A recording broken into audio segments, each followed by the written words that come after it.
കരഞ്ഞു കഴിഞ്ഞാൽ വേറൊന്നുമില്ല, അവൻ പെണ്ണെന്ന് പറയും. അയ്യേ അവൻ എന്താവും, അവൻ ലോലൻ എന്നൊക്കെ പറയും. നമ്മൾ അങ്ങനെ ട്രെയിൻ ചെയ്തിട്ടില്ല ടു എക്സ്പ്രസ് അവർ ഫീലിങ്സ് ആൻഡ് ഇമോഷൻസ്. പ്രത്യേകിച്ച് ആണുങ്ങൾ. കരയാൻ പറ്റുമോ നമുക്ക്? കരയാൻ പാടില്ലല്ലോ നമ്മൾ. അതുകൊണ്ടാണല്ലോ നമുക്ക് എന്തെങ്കിലും ടെൻഷൻ വന്നാൽ നമ്മൾ പോയി സിഗരറ്റ് വലിക്കും, അല്ലെങ്കിൽ പോയി കള്ളു കുടിക്കും. പെണ്ണുങ്ങളോ ഒരു കരയും, ദേ എക്സ്പ്രസ് ദെയർ ഇമോഷൻസ്. നമുക്കത് വെന്റിലേറ്റ് ചെയ്യാൻ പറ്റൂല. അപ്പൊ അത് ആങ്കറായി മാറും, ഫ്രസ്ട്രേഷൻ ആവും.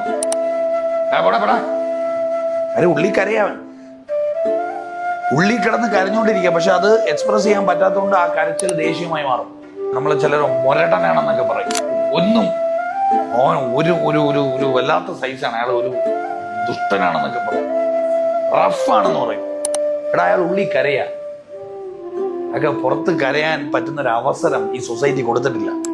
കരഞ്ഞു കഴിഞ്ഞാൽ വേറൊന്നുമില്ല, അവൻ പെണ്ണെന്ന് പറയും. അയ്യേ അവൻ എന്താവും, അവൻ ലോലൻ എന്നൊക്കെ പറയും. അവൻ ലോലൻ എന്തിനാ കരയുന്നത്? ഒരു ആണിന്റെ ഏറ്റവും വലിയ ശക്തി അവൻ കരയുന്നിടത്താണ്. എവിടെ കരയുന്നു, എങ്ങനെ കരയുന്നു എന്നൊക്കെ ഉള്ളത് വേറെ വിഷയമാണ്.